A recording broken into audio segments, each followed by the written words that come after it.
Well, welcome. This is Meg Herman, and I am the Director of Entrepreneurial Services here at the Women's Business Development Center. And I am going to share with you some thoughts about what's up with mentoring and why you should consider being in a mentoring relationship as either a mentor and a mentee. I will present for about 30-40 minutes, and then we'll have time for some questions. But if you have a question along the way, and I see that Lisa is with me, and Lisa, if you have a question, put it there, and we will get started. So let's look at what we'll get today, what you will get today. Maybe. There we go. So you're going to look at the benefits of a mentoring relationship, creating realistic expectations, the responsibilities of a mentor, specifically in the areas of personal accountability, communication, progress, and feedback, what goes into a mentoring plan and written agreements. And I have a little noise competition here with a siren, so bear with.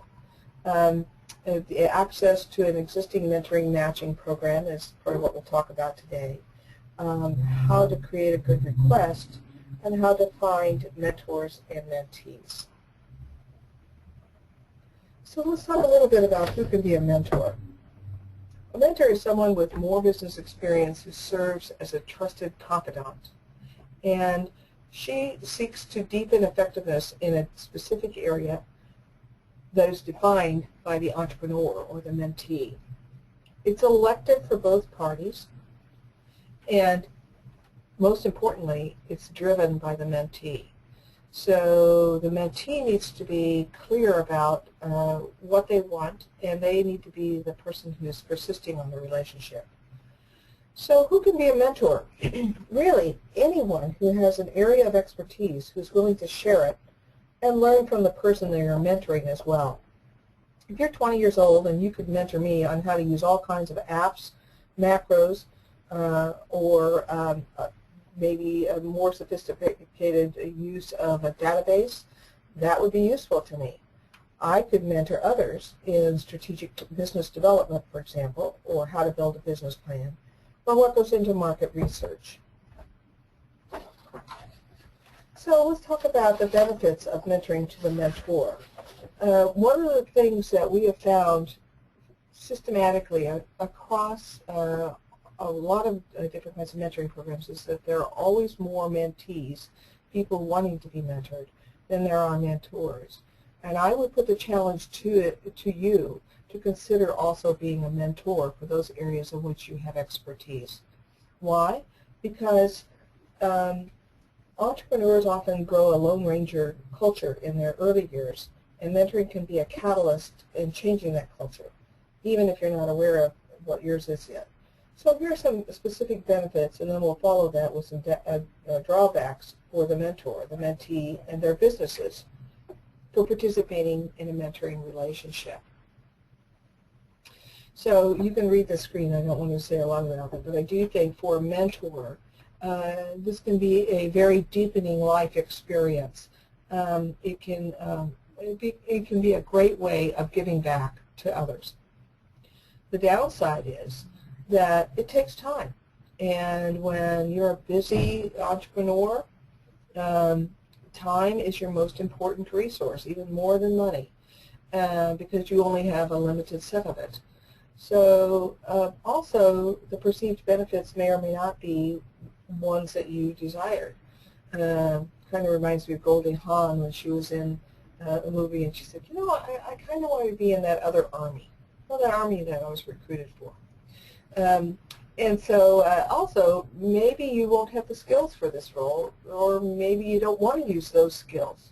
So those are some things that you'll want to think about as you're thinking about the role of mentor. Now, let's look at some of the positive and negatives for mentees, people who want to be mentored. First, of course, we hope that it will cause business growth. Bottom line, we want to see that bottom line growth.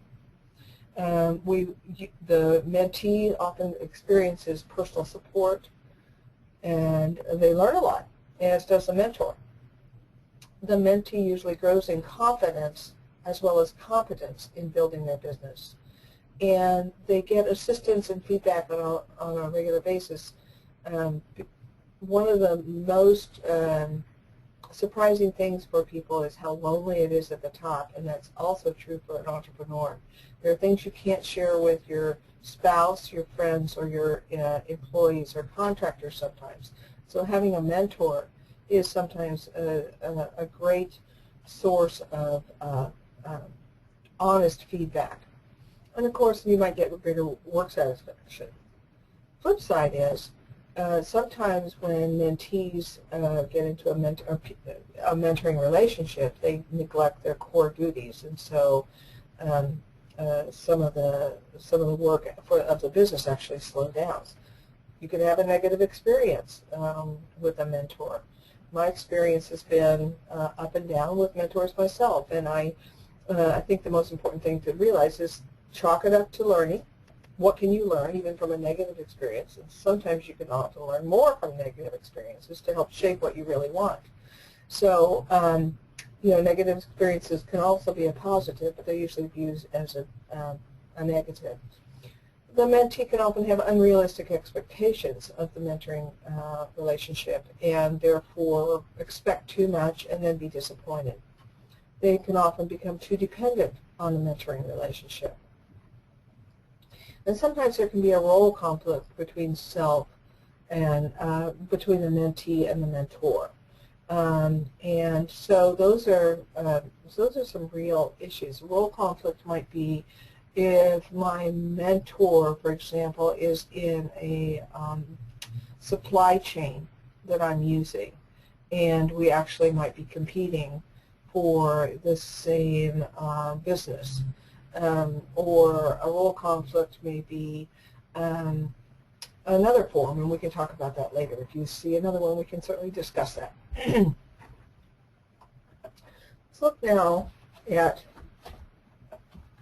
the benefits to the business of the mentoring relationship can bring. Well, it creates and stimulates a lot of ideas and motivations for improved sales, relationships, processes, or how you get things done, and of course, the personal growth and satisfaction of the business owner. So let's look a little bit at the roles and responsibilities of a mentor first, and then we'll look at mentee skills. So one of the first things a mentor should do is guide and offer constructive ideas about how circumstances, problems, and opportunities can be viewed differently. A mentor will not take over business challenges, but they should help develop goals and strategies with the mentee to overcome the mentee's problems. A mentor's job is not to make others feel good about themselves, but to help others see others' ways of doing things. And shifting a paradigm, for example, and the whole framework of how somebody may be looking at it, and giving another perspective. And while mentors volunteer their extremely valuable time, the mentee or the entrepreneur's time is also very limited. So both must show mutual respect, respecting schedules, listening to each other, sharing, and making the time spent together worthwhile. So here's some guidelines for a mentor. And remember, I want you to be thinking about this role too, as well as being a mentee. Mentors should set at least 15 semi-monthly meetings at a minimum, and they should start on time. If the business has been in business already, they should be reviewing business information in advance. They should ask hard questions. Who else is going to do that for the mentee? They should encourage the mentee to think big and position herself for future opportunities. And they may introduce the mentee to their network if that feels appropriate. Some things mentors should not do. They shouldn't make decisions for the mentee because that disempowers the mentee. They shouldn't share confidential information about the mentee with others without permission. Remember, if you have questions, I will take questions at the end, but also if you want to write anything up, you can on the little board.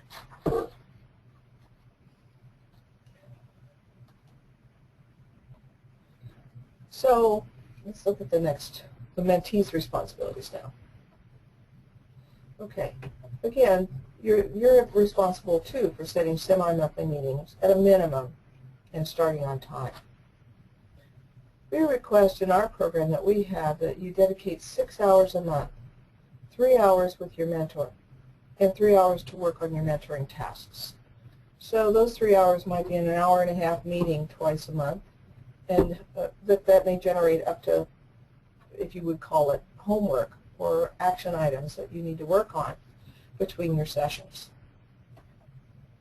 You should send concise business information in advance to your mentor, and you should read as much as you can about your mentor so that you know their business, their history, what's been going on in their business. Annual report, Google them, Yelp them. And you too should ask hard questions. And of course, you're responsible for following through on agreed actions. And you need to be very candid about what's working for you and what doesn't. Or if you don't understand things, it's stupider to remain stupid than it is to say, I don't get that. Let me hang on to that. Let's work that through until I really understand what you're meaning. And also consider yourself to be in a safe and confidential environment. Mentors are expected to give good advice, but it's really the responsibility of the mentee to choose whether or not to follow it.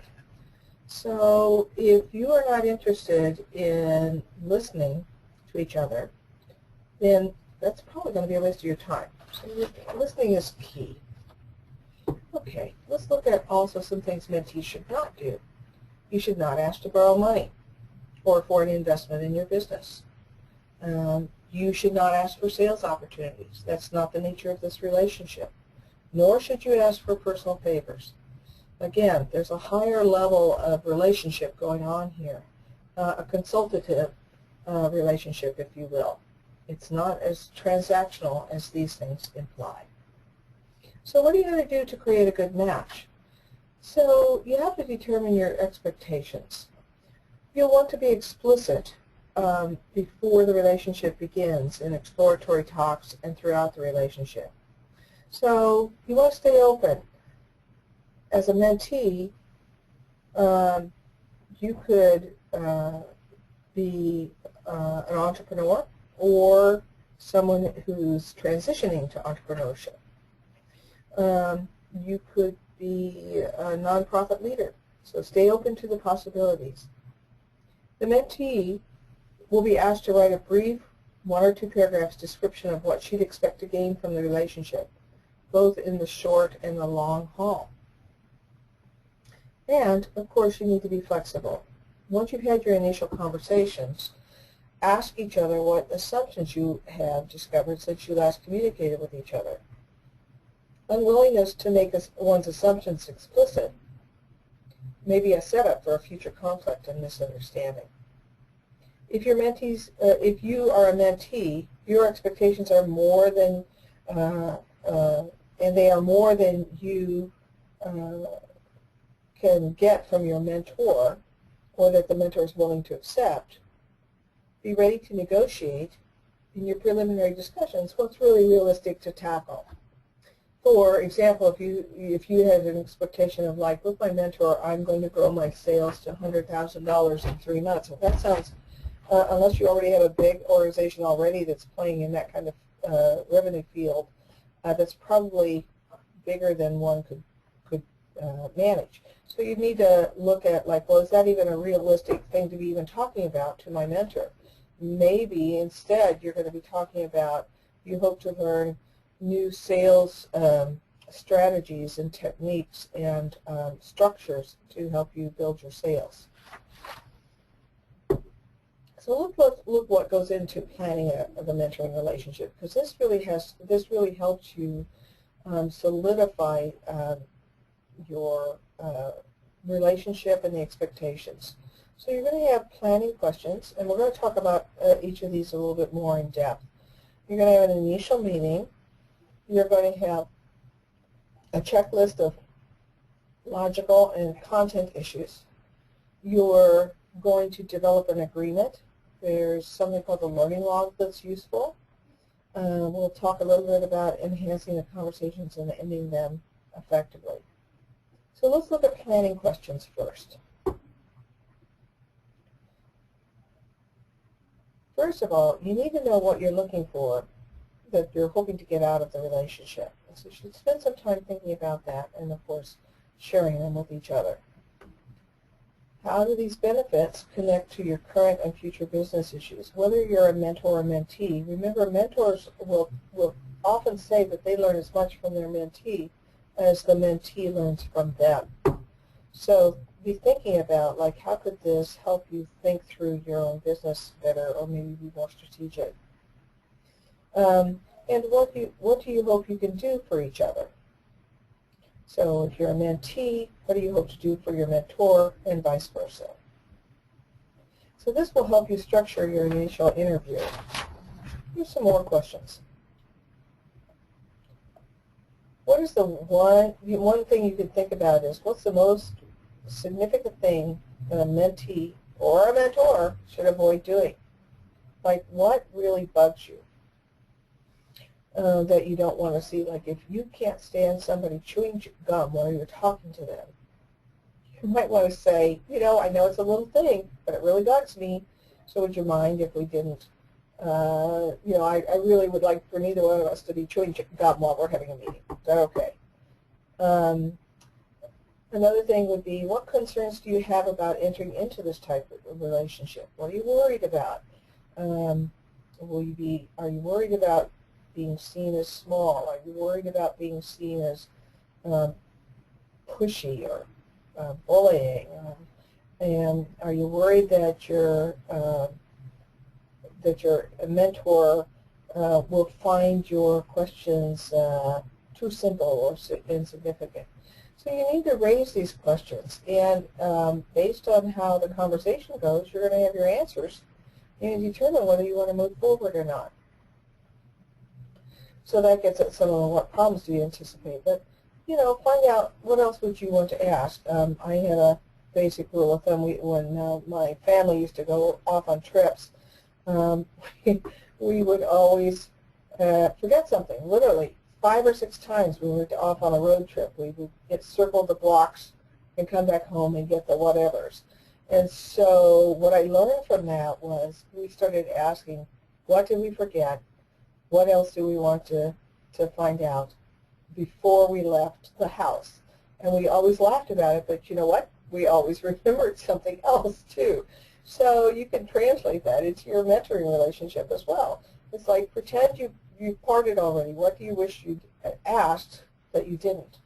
So it kind of triggers something to help you flush out that list. Okay, so now let's talk a little bit about developing a mentor-mentee agreement. Remember, the overall goal is to create a mutually rewarding and satisfying relationship and to achieve some business objectives. Your goal is to create a relationship with each other that is mutually rewarding and satisfying, while also achieving some predetermined objectives and expectations. Otherwise, how will you measure whether your relationship will be successful? In part, you can do that on a felt need, but for business, you usually want some business objectives as well. So let's look at some of the logistical and content issues that ought to show up in your meeting. The structural logistical issues are very important and oftentimes aren't addressed, and when they are, things just go better. So exchange your expectations about how often you'll meet and how long. What's the best way for you to meet? And, you know, there are people that meet across the world and very much are satisfied with the relationships between those first three vehicles, email, phone, and Skype. What we're trying to do here at WBDC is also encourage a local development of people being involved in our affiliate mentoring program, in which people could be closer and possibly meet in person. You'll want to determine whether you both work best with shorter or longer term meetings, and, you know, like what time of day works best for both of you. I will never have a meeting at 7 a.m. again, if I can help it, because I'm just really not very brilliant at that time.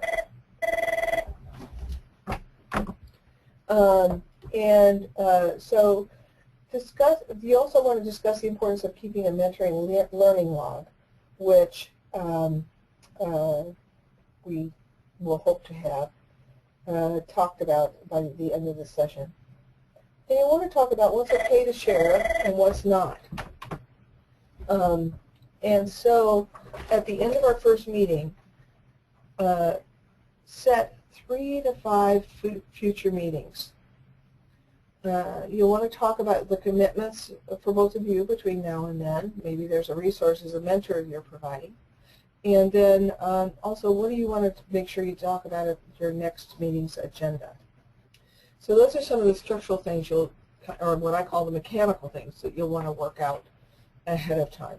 And remember, this webinar slides will be available to you after this call on our website, and where we store them are under events, wbdc.org/events/online business education. When you get to that page, you'll see a title that says stored webinars, and you should be able to find it there. So if you can't write it down right now, know that it'll be available to you later. Okay, so now let's look at some of the content issues. Again, you want to review your mutual expectations. You want to review your mentoring profiles. And I'll talk more about that because it has to do with our online mentoring program that we'll talk about later in this session. You want to review goals and milestones. And you want to remember that the mentee drives the agenda. If you're a mentor, you may think, oh, this person needs to know this, this, and this. But if the mentee doesn't pick up on that, then that's your agenda, not hers. And you really want to follow where they are, because I will tell you, after many years of experience, people do things when they're ready and after, not before. And so follow the mentee's lead. Okay. So when you talk about ongoing meetings, we've talked about how you can prepare. And you don't want to talk a lot about history and story.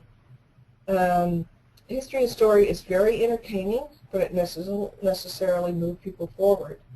So after the initial introduction, each session should have a discussion topic or set of topics agreed on by both parties so that each can prepare insightful questions, comments, or advice.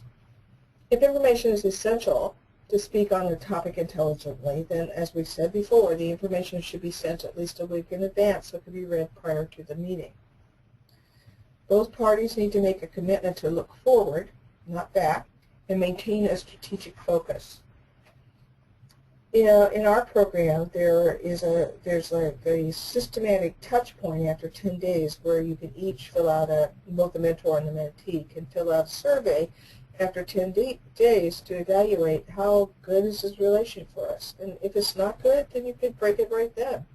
We do encourage you to meet for at least 3 months because mentoring relationships take time to develop trust and respect and understand each other enough so that you can really be useful. After 3 months, if you want to continue, that's fine. And you can expect that there will be an evaluation at 3 months, so from the system that pairs you, and at 1 year to see if you've had any economic impact as a result of the mentoring and as a result of your being involved in Women's Business Development Center. And we are interested in your economic impacts as well. And when we say economic impact, what do we mean? Well, we mean, did you start a business? If your business was already in progress? Did you grow? Did you build more effective revenues? Did you grow at a faster rate? Did you add people or products or services? Those are all forms of economic impact that we're interested in following. And every year, and some of you may have noticed that on our current e-newsletter we talked about economic impact. And we're asking you to, if you've worked with us over the past year and you've made progress in one of those areas, to fill out an economic impact form. So this is the time of year when we're really asking about that. Okay, so we're still talking a little bit about the agreement. So I want to look at some of the questions that that might guide you in developing your agreement. One of the things that you'll want to talk about is, like, if either of us gets off on the track because we're telling stories or we start talking about other things, how do we signal each other to get back on the right track? Figuring out how often we should meet and for how long and where, and what are the best ways for us to contact each other. You know, like I may like email, but you may like texting, so we need to come to some agreement on that. How do we go about canceling a scheduled meeting if necessary so that the message gets through in the most timely fashion? And how do we alter this agreement if it becomes necessary? So those are useful things to talk about to set effective expectations. Remember, mentoring is a voluntary activity. And to remember also that the relationship is a no-fault one, and either party can end it for any reason or no reason, although we ask kind of for reasons because we'd like to know. And since mentoring relationship goes beyond obligation and is voluntary on both sides, it's a good idea that both parties set up some ground rules and develop some shared expectations at the outset of the relationship. So these questions can help you with that. What if it doesn't work? So should it appear that your personalities or styles just don't mesh to the point of not being in a mutually beneficial relationship, first remember that challenging each other and engaging in a lively discussion is valuable and necessary, and is a part of what we all have to do. We don't all get to work in a love-in. We need to develop relationships, and this could give us practice in developing a working relationship when it's not ideal. So you might try to work it out and see if you can grow into working with people that are really different than you, because you will have people that you'll continue to work with that are really different from you, and this could be a safe place to explore how to make that work. As I said earlier, both the mentor and mentee are expected to respond to a brief check-in in 10 days and fill out feedback surveys and share experiences and opinions of the experience. So if it doesn't work, though, you can submit a new request or the same request for a different match. So here's some of the top 10 actions to keep in mind for both parties. Appreciate the mentee's input and attempts to approach the issue and problem. And you should expect the mentee to take, whoever's the mentee in the relationship, should be taking the initiative and making decisions whenever possible without waiting for approval from the mentor. Both of you should try to provide feedback on problems as clearly as you can, and be mindful to the feedback without interpretation, evaluation, or judgment. After all, this is a learning relationship. Ask how the mentee plans to follow through on commitments. Contribute ideas about alternatives for solving problems. And this is clearly, looking at the mentors right now. But on both parties, discussing negative results, like what if you did a new branding exercise and it bombed. Well, what bombed about it? So that's one of the things that you'll want to talk to each other about. And do whatever necessary just to build a solid relationship and recognize that partners often make different investments in different amounts. Remember, mutual gain is the goal. Okay, so now I want to talk a little bit about the learning log. I'm just going to check and see if any of you have written any questions. No. Okay. All right. So when we talk about a learning log,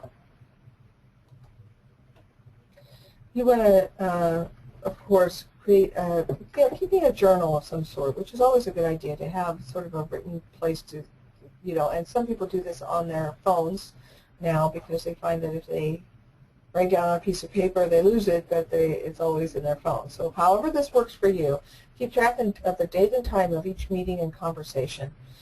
Also note what key topics were discussed and the strategies that were generated. You should also note any challenges you had, and these could be in bullet point notes. We're not talking about writing an essay here. We're talking about something that's going to be a useful memory jogger for both of you. And I suggest that both of you, both the mentor and the mentee, keep this kind of a learning log for themselves. It should also include whatever actions and deadlines you said you're going to use, and what you learned or became aware of, your ahas.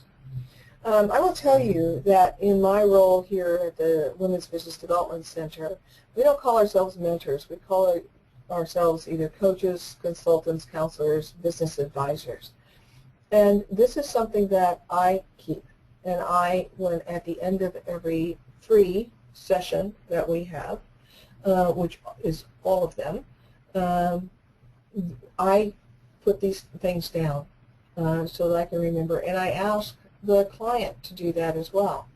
So particularly when it gets to the actions or deadlines, at the end of every session, it's like, okay, so what do you see as their next steps? And if the next steps are too big, then I'm saying things like, too big. Let's break that down a little bit so that you actually have actionable things that you can do and see yourself moving forward on whatever the initiative is that you're working on. So know that we here at the WBDC, we want to see you. If you're here in local, then we want to see you. If you live in another state or downstate or another country, then I would suggest you go to the Business Development Center nearest you and utilize their resources and their expertise and wisdom as well. Okay, so let's talk a little bit now about developing effective conversations. Both of you would probably benefit if you share information about business problems and solutions. That seems pretty obvious, but sometimes mentors feel like I should just listen and I shouldn't provide any information. But it's really a two-way street in part, if it's relevant to the mentee. Both of you should be seeking and giving feedback, both positive and negative. You should explore each other's strengths and weaknesses, and you should evaluate periodically the mentoring relationships. How are we doing? Is this still working for you? And to take the conversation deeper, here are some questions that can help you get beyond what I call the transactional, here's what happened, here's what I did kind of conversation. Because you want to be in this mentoring relationship to grow, both of you. So here, finish these sentence stems. When I ask for help at work, when someone helps me at work, when I offer help at work, when I'm approaching a deadline, I'm most likely to. In ambiguous, unstructured situations, and when I have to work with others to accomplish goals. So I hope that you can see that the most important skill in developing work relationships is listening in order to create effective dialogue. So you both may benefit from a brief discussion of your reactions to these thought prompts. And you might ask each other to respond to them in order to create deeper understanding of how she works, the mentee. And as a mentee, you would reciprocate by asking your mentor as well.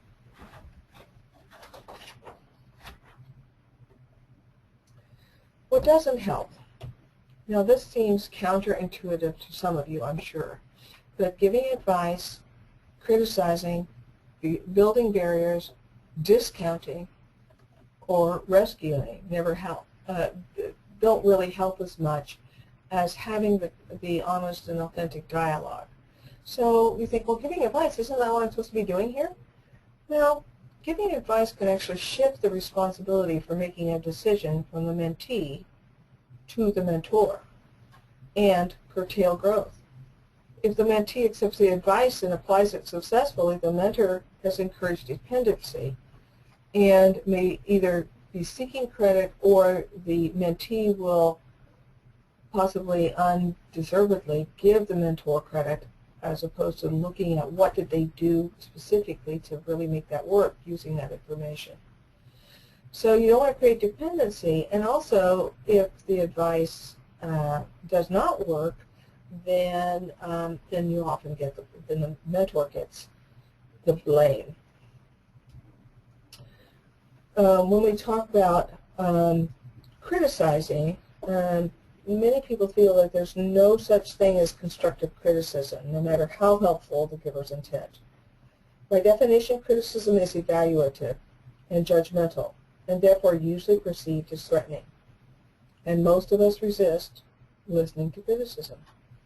Well, what do they mean about building barriers? Well, mentors sometimes build barriers between themselves and their mentees without intending to and without being aware that they're doing so. When a less experienced entrepreneur pairs herself with an executive, or when non-techies mentor techies with techies, they may find the situation scarier. So what you want to do is try to create a comfortable climate in which to ask questions, take risks, and remind each other to describe and or define acronyms that you're used to using, but maybe the other person is not. So what do we mean by discounting? Well, it's like, oh, that'll never happen. Or you can't possibly do that. Or even just thinking, she could take this on this initiative, but she'll probably mess up. Over 55% of what we do is in our nonverbal language, and people pick that radar up pretty well, no matter what our verbiage says. So be careful about the discounting, if even thinking about it, because your posture could possibly give that information. And then, of course, rescuing. The issue here is patterns of mistakes. If the mentee's mistakes are driven by a repetitive pattern, rescuing, or stepping in to help, will only encourage the mentee to resist change further. The more a mentor likes the mentee, the more prone she may be to rescue the mentee inappropriately. The best example of this is parents who constantly rescue their children from the consequences of their behaviors. So those are the things that don't help. On the other hand, we also have to help the mentee manage change, because whenever you do something different, it feels different, it doesn't feel right, and it's real easy to slip into consistent previous behaviors. So in order to help manage the change, we have to provide a vision of how she, the mentee, and the things around her will be when she's changed successfully. So having the mentee really kind of walk through that verbally, and exploring and probing some questions about how they see that can be very useful. And then it takes time. It takes time to absorb this new vision so that they start really seeing themselves doing this stuff, and also time to adjust their behaviors. So these are the 5 things that a person undergoing significant change usually needs to adapt successfully. So the fourth thing is coping mechanisms to manage the stress of the change, because of course the bigger the risk, the bigger the coping mechanisms need to be, the bigger the stress often happens. So, you know, talking through how you as a mentor have coped with that kind of change can sometimes be useful, or asking the mentee, you know, what are some ways that she's seen successful people manage the stress of change, can also be a way to get at that. And there's also a time to ponder the meaning of the change, to really internalize and own the change.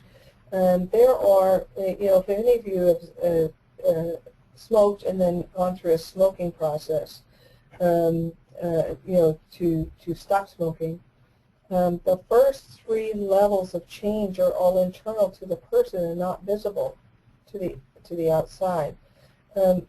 So when people do something as big as stopping smoking, which I did when I was 30, and I smoked for 4 years, and I realized, oh my gosh, I really don't want to be doing this. And I probably spent the 2 years before I stopped smoking thinking about it, imagining new futures, realizing how I was going to manage my stress instead of smoking. You know, it's really it's a time-consuming process, and it helps when your partner understands that process. All right, let's talk a little bit too about guidelines for when a relationship feels complete. First, you want to discuss the sense of completion with your partner. What did the mentee gain by working with the mentor? What areas might have worked better, given that 20/20 hindsight? Special things you appreciate in each other. And I would say to express thanks. And then to also, for both mentor and mentees, to write that up in a note and send it.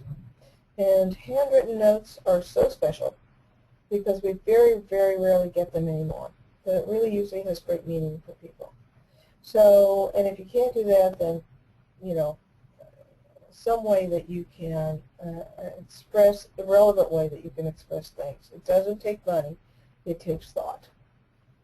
Okay, so now let's talk about our program, about how you can get a mentor and what our mentoring program is. First of all, this is a free online mentoring matching service that we have. It can be accessed from our front page of our website, wbdc.org.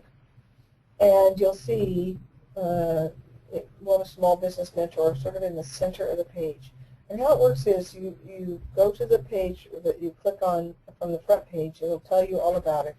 And you can sign up online directly through our affiliate page. So let me tell you a little bit about MicroMentor. MicroMentor is a worldwide online mentoring service that connects small business owners with business mentors. MicroMentor, which is the host program, puts experience to work by offering business professionals meaningful volunteer opportunities, and by offering entrepreneurs one-on-one advice to help build their business. MicroMentor's mission is to help small businesses grow faster, generate more revenue, and employ more people. They make it easy to be a mentor or find a mentor and build a business. So experienced business professionals or small business owners who want to mentor can describe their experience and expertise through a profile.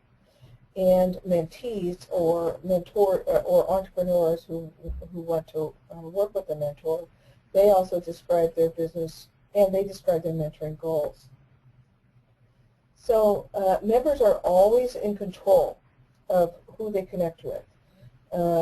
They can actively seek out connections within our affiliate or through the system worldwide. When I say worldwide, MicroMentor started under Mercy Corps in Portland, Oregon, and with this online program, it's very much like a dating service in that you create a profile and you create a request. But it's with the thought of small business mentoring. It's best for people who are already in businesses and have businesses developed. If you are not that far along, we encourage you to come in and see us at the Women's Business Development Center or at a business development center near you if you're not in the Chicagoland area. Once you are in the micro-mentoring system where you've created a profile and you want to spend about 20 minutes, you should really allot 20 or 30 minutes to go through this process because you want to do a thoughtful profile. And then nothing will happen unless you, as a mentee, unless you create a mentoring request. So you want to be thoughtful, too, about what is it that you really want from someone. If you're really looking to learn the basics of business, it's better for you to go to your business development program, like WBDC.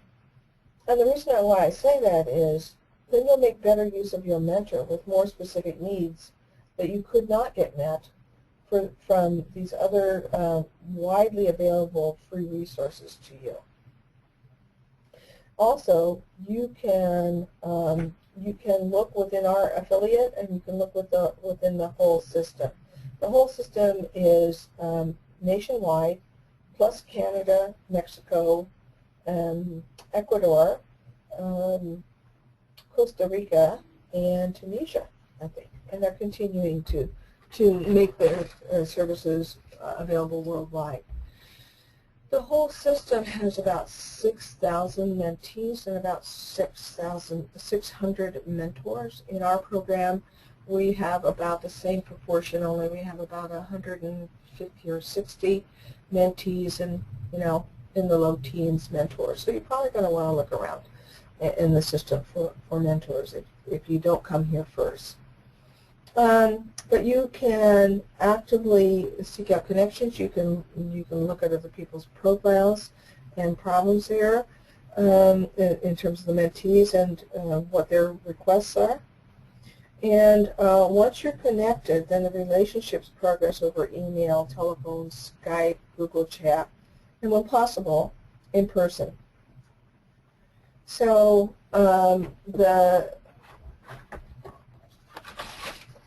let's look at creating a profile, because I kept referring to that. When you create a profile, this is what you're going to be asked for. Whether you're a mentor or a mentee, this information is requested on both sides of that aisle. So you want to have the purpose of your business, the product or service, your revenue size, if you have employees, the kinds of customers you have, how you generate sales, and what do you see as your competitive edge. And when you make a mentoring request, you want to make a request for the expertise you need and expressed in specific goals for the mentoring relationships. Now, if you want to be a mentor, we do have some specific qualifications that we ask you to meet. In order to be a mentor for this program, you must have 3 years of business ownership experience, at least, or 5 years of management experience, or 5+ years of professional experience in a specialized skill, such as marketing or website development or accounting or planning. And then whether a potential mentee is just getting started or has been in business for 30 years, the most important requirement is that the potential mentee is seriously committed to working on a business with a mentor. We ask that all participants treat each other within the micro-mentor community with respect, and that participants put an honest effort into each mentoring relationship they establish. Entrepreneurs should expect to dedicate 6 hours per month, as we said, to their mentoring relationships, 3 for working with a mentor, and 3 maybe implementing the business solutions and recommendations discussed with the mentor. And the most important requirement is that you are dedicated and patient.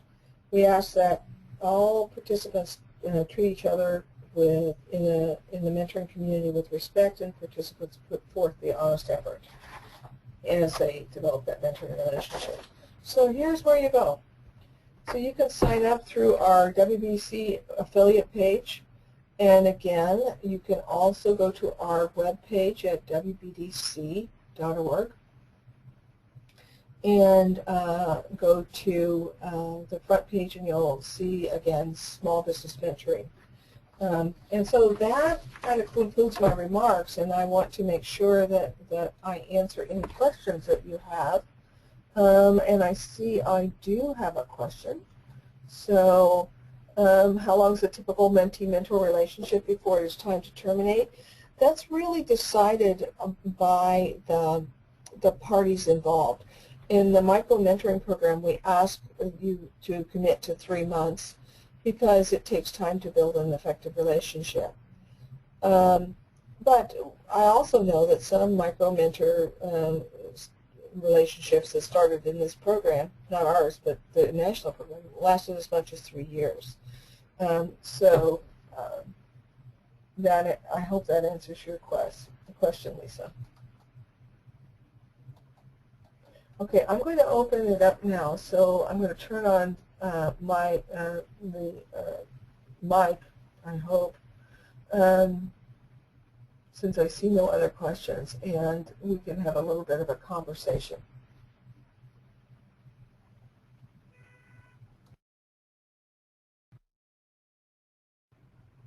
Are there any questions that you have for me?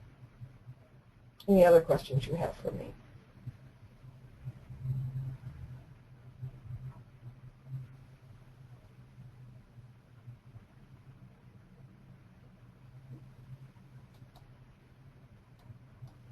You're welcome, Lisa. I'm glad you enjoyed it.